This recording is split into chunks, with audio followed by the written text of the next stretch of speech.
Existe uma pergunta que quase todo cristão faz. Quando Satanás caiu? Foi antes da criação? Foi entre o capítulo 1 e 3 de Gênesis? Foi antes de Adão? Foi antes dos anjos? E eu vou te dizer uma coisa que talvez incomode você. Essa pergunta nem é uma das principais perguntas da Bíblia. Na verdade, existe uma pergunta muito mais importante. Talvez você nunca a tenha feito. Então hoje nós vamos para o texto, sem teorias, sem tradições, sem querer preencher os espaços que Deus resolveu deixar em silêncio. No final desse vídeo você vai perceber que o problema não é saber quando Satanás caiu. A questão é perceber por que tanta gente continua caindo exatamente onde ele queria. Antes de falar da queda de Satanás, precisamos responder: ele já existia em Gênesis capítulo 1? Abra sua Bíblia no capítulo 1 e veja como termina o capítulo. O capítulo 1 encerra dizendo: viu Deus tudo quanto fizera, e eis que era muito bom. Para um instante, o texto diz tudo, não é quase tudo, não é algumas coisas, é tudo. Então essa palavra tudo muda a conversa, porque se Deus criou todas as coisas e os anjos também são criaturas, ou seja, eles não existem eternamente, eles foram criados, aí surge a pergunta: se tudo era bom, quando é que Satanás virou Satanás? E é exatamente aqui que muitas pessoas inventam respostas que o texto nunca deu, e nós precisamos tomar muito cuidado com isso, porque existe um hábito perigoso entre os cristãos. Quando a Bíblia fica em silêncio, nós tentamos completar a história. E aí surgem cronologias detalhadas, mapas, esquemas, datas, teorias. Mas Deus não escreveu Gênesis para matar a nossa curiosidade. Quando Moisés escreveu Gênesis,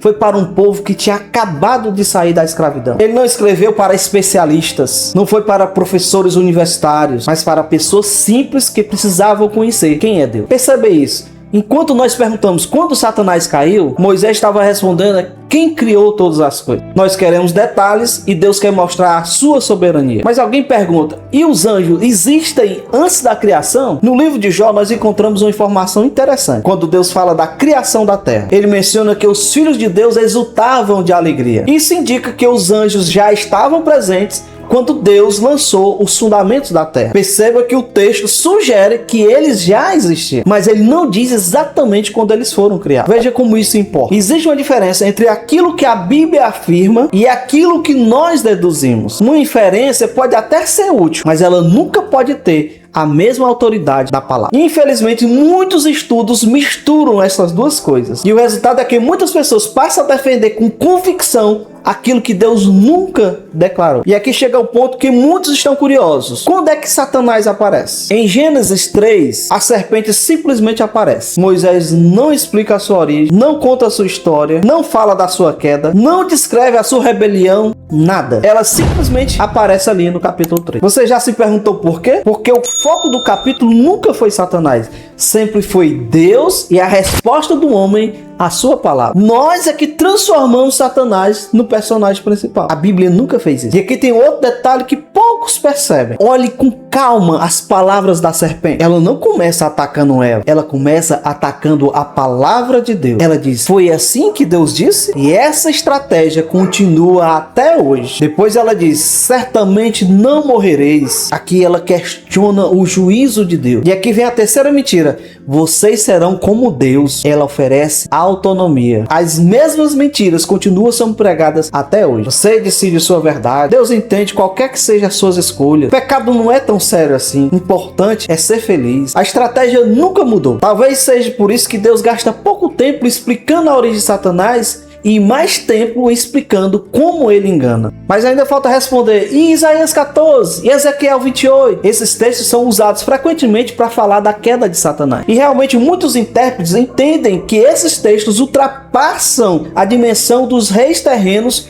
no contexto imediato, mas nós precisamos agir com reverência. O contexto direto de Isaías fala do rei da Babilônia, enquanto o contexto direto de Ezequiel fala do rei de Tiro. Há argumentos para enxergar nesses textos um retrato que também aponta para a realidade espiritual por trás desses governantes. E há também estudiosos fiéis à escritura que entendem esses capítulos apenas dentro do contexto histórico. O importante é não transformar uma interpretação discutida em uma afirmação convicção absoluta. Onde a Bíblia é clara, sejamos claros. Onde ela deixa espaços para discussão, sejamos humildes. E isso protege a igreja de gerar doutrinas em cima de especulações. E você deve estar perguntando, afinal, quando Satanás caiu? Eu quero te dizer que a melhor pergunta não é esta, mas por que eu continuo acreditando nas mesmas mentiras que ele contou lá no Éden? Porque estudar sobre a queda de Satanás não torna ninguém mais santo. Conhecer cronologias não produz obediência. Saber nome de demônios não gera arrependimento. Mas submeter-se à palavra de Deus, isso